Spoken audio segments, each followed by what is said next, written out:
Une question pour vous, Avi Bitton, d'Alessandro, qui nous dit qu'il est convoqué à un entretien de licenciement parce qu'on lui reproche d'avoir critiqué la politique commerciale de l'entreprise. Il demande comment il peut se défendre.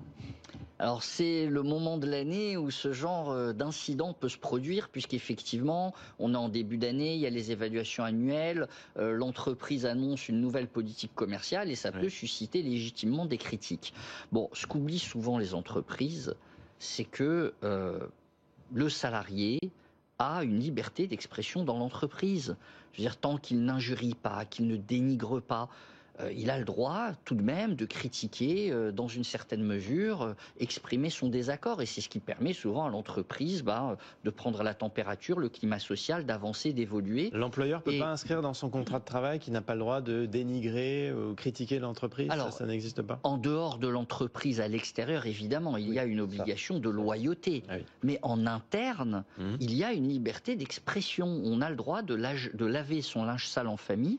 Et c'est très dangereux pour l'entreprise de licencier pour ce motif, parce qu'à ce moment-là, ça n'est plus un licenciement abusif. C'est un licenciement nul, parce que c'est un licenciement qui porte atteinte à une liberté fondamentale, la liberté d'expression.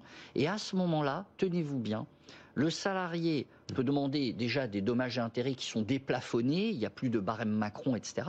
Mais surtout, il peut demander sa réintégration rétroactive dans l'entreprise avec le paiement de tous les salaires qu'il aurait touchés entre la date du licenciement et le jugement des prud'hommes qui est intervenu 1 an et demi, 2 ans plus Mais tard. ça marche, ça, dans les faits? Ah, ça marche. Ambiance. C'est-à-dire qu'à ce moment-là, si les prud'hommes prononcent la réintégration dans l'entreprise, non seulement il est réintégré, mais l'entreprise doit lui verser 1 an et demi à 2 ans de salaire, sans déduction, tenez-vous bien, sans déduction des salaires qu'il a pu percevoir ailleurs dans une autre entreprise. Bon, et j'entendais Bernard Coulati dire ambiance, effectivement, quand on revient dans une entreprise où ça s'est si mal passé avec son employeur, faut être bien accroché pour venir travailler tous les matins. Mais à ce moment-là, il y a une négociation Voilà, oui. qui se fait. Ouais. C'est-à-dire qu'effectivement, le salarié et l'entreprise vont s'asseoir autour d'une table.